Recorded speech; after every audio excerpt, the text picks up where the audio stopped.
All right, so next bit of news we got here is The Last of Us 3 story is outlined, but it won't be happening anytime soon. So Neil Druckmann recently had an interview on Script Apart podcast, and he sort of was talking about The Last of Us and these franchises as a whole, just from what I was gathering from this IGN article. And he pretty much said that, yeah, like he outlined the story for part 3, but he doesn't see it happening anytime soon. So after like big projects like this at Naughty Dog, they pretty much ask everyone like, what do you want it to do next? Like, what should we do? And then they sort of, go around and, figure out what they all want to do collectively as a studio. And it's Jack and Daxter. Jack and Daxter is definitely up there because I know that a lot of people after seeing Ratchet and Clank have brought up, Jack and Daxter, Ratchet and Clank, and Sly Cooper. My apologies. Yeah. But yeah, those two franchises, we would obviously love to see them come back, but it's just a matter of if Sony or Naughty Dog or whoever is in charge wants to really do those games again. But yeah, Last of Us 3.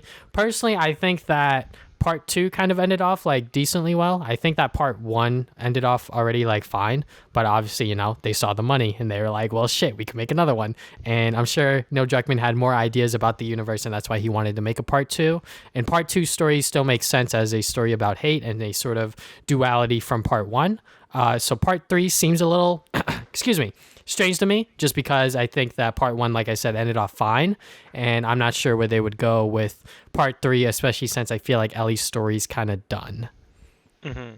Yeah, like I mean, I wouldn't know how to even do a 3. Like, would they even call it a 3 if like Ellie's stuff is like done? Like, I didn't play the game. I kind of just know the whole story at this point because the outrage that happened when the game came out. Mm-hmm. But from what I heard about it, it doesn't seem like they could do more with those characters. It seems like they kind of ended like in a way where you can't really make another one. So it'd be cool if they just either focus on an entirely new character or on like, I guess Abby, right? Like, I don't know, like it kind of just like, I don't know who they were focus on at that point, Mm-hmm. I mean, like if they were to make a whole game on Abby, like that would be fucking insane. Yeah, because I know. I'm sure that like they know internally at Naughty Dog like the backlash that character in and of itself caused for this game. And Neil Druckmann isn't stupid. Like he knows exactly how people perceive this game after it came out, because he was active on Twitter and everything like that.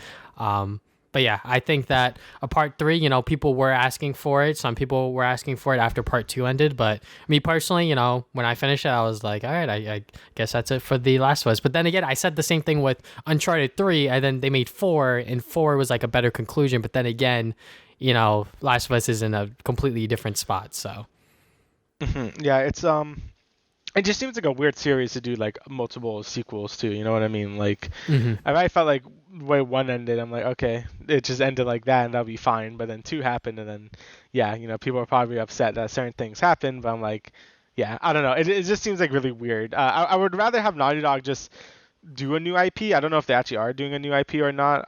I think I would just prefer that at this point and just have that be like the new sort of like thing to go forward with for a little bit. But obviously I would like Jack and Daxter, but I highly doubt that would happen because Naughty Dog doesn't seem that interested in doing things like that. But yeah, so I don't know. We're just gonna wait and see. As long as they don't go back to Uncharted, because I'm fucking done with Uncharted. Like, no offense, yeah. I love Uncharted. I'm just fucking done with it. Like, I cannot, like, Lost Legacy is fine.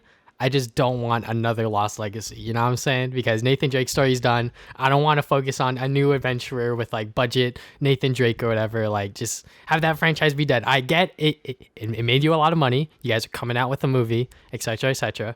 But the game's kind of done.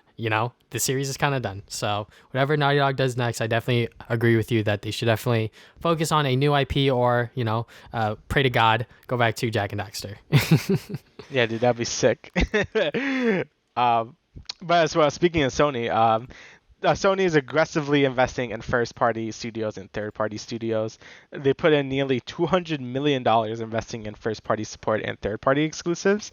So obviously this shouldn't surprise that many people at this point. I think Sony's strategy since like ever has been just to get as many exclusives as they can Hmm. and like just win over. I mean that's why so many people would rather have a PS5 than the Xbox Series X at this point because Sony has so many exclusives coming out and Xbox, yeah, like it's a new console and has probably the same amount of power as a PS5, but like it just doesn't have as much to play. Like, where I got, Returnal was probably, well, I guess Demon Souls was the first actual big PS5 exclusive game, but now we got Returnal coming out, Ratchet and Clank coming out, Horizon's supposed to come out this year, and God of War maybe, I highly doubt that. But still, like we already know what's coming out. All Microsoft really has is Halo Infinite, and they got delayed because people didn't like how it looked. So, yeah, so it's a really good strategy for Sony to have, and I know some people don't like their being like, oh, they have exclusives always, but I'm like, that's kind of how you sell like your console. Consoles Yep. kind of live and die from exclusivity. Like that's why Nintendo is still around because all their IPs are so strong. And now I will argue that Sony has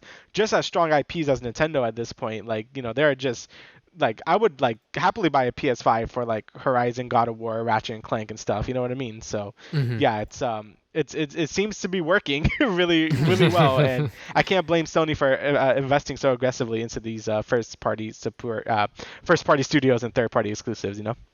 Yeah, I mean, you can't really blame how the console war is going, just because if you want to sell consoles, you need games, and to get games, they need to be exclusive to your console. Obviously, Yeah. Microsoft being extremely friendly with PC, that's good for like the overall sort of gaming sphere.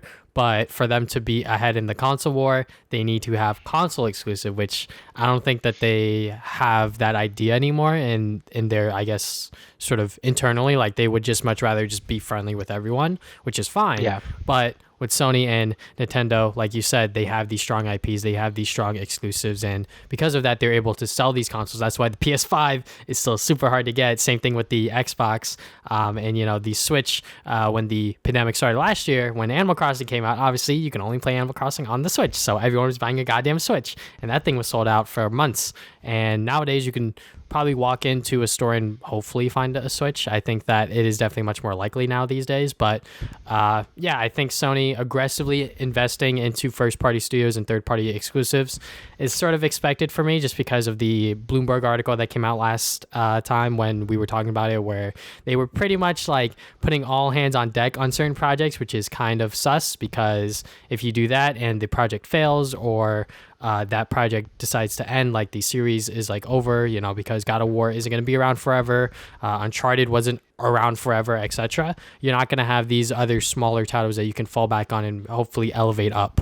So Sony, the fact that they have Spider-Man, I think is very telling, that like no one can really argue that like Sony has like weak exclusives, because Spider-Man on anything will sell money. And the fact that the Spider-Man games on top of that are also good for kids, adults, and like pretty much everyone that plays games can pretty much equally agree that Spider-Man on the PlayStation 4 and the PlayStation 5 have been like good titles, is obviously telling. And obviously their original games, like I said, God of War, and Ratchet and Clank, Horizon, etc. All of these games that are gonna come out within the next 5 years, it's gonna push the PlayStation ahead, and they're gonna invest in other third-party games. So don't be surprised if this game that was on multi-platform before is now suddenly exclusive on the PlayStation 5, because Sony will throw a bag towards a title that they think will sell and push more PlayStation 5 sales.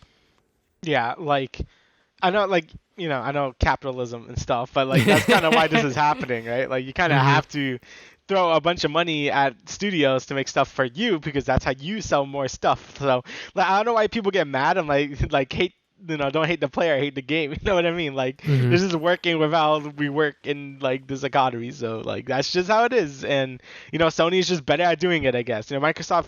I mean, we're gonna have to see the fruit of Microsoft's labor because they just bought a bunch of like things. Bethesda obviously. They have Double Fine and some other people as well. So we're gonna have to see when they actually start releasing games, like when Starfield or Elder Scrolls 6 comes out, and like freaking Psychonauts 2 that still hasn't come out. So Hmm. yeah, we're gonna see how Microsoft does, but obviously it's gonna be harder to compete with Sony at this point because they just built all these legendary franchises since like PS2, PS3 era, and Microsoft has kind of just been sitting there with like Halo and Gears that whole time. They didn't really they really put in the effort when they should have, and now they're really paying for it. So yeah, we're just gonna see what happens there.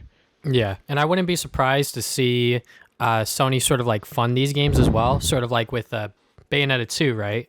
Yeah. With Nintendo, it was like, oh, Bayonetta 2 is coming, but it's only on the Wii U. Well, that's because Nintendo funded that game. If Nintendo didn't fund that game wouldn't have happened. And I wouldn't be surprised if Sony did this with like certain franchises, certain IPs that were possibly dead, or even, you know, up and coming new ones that were like, hey, you know, like we'll throw a bag to you if it's exclusive on our console. And it may work, it may not. I'm sure that a lot of studios might be like, well, we'll do like a timed exclusive for like a year or whatever, you know, and then see what happens. But yeah, you know, Sony, you know, they got the money. They can use this money that they've been getting from all of the PS5 sales and everything else that they've been doing well over the past couple of years within gaming. So. Yep. We just gotta see what happens there, you know. Mm-hmm. All right. So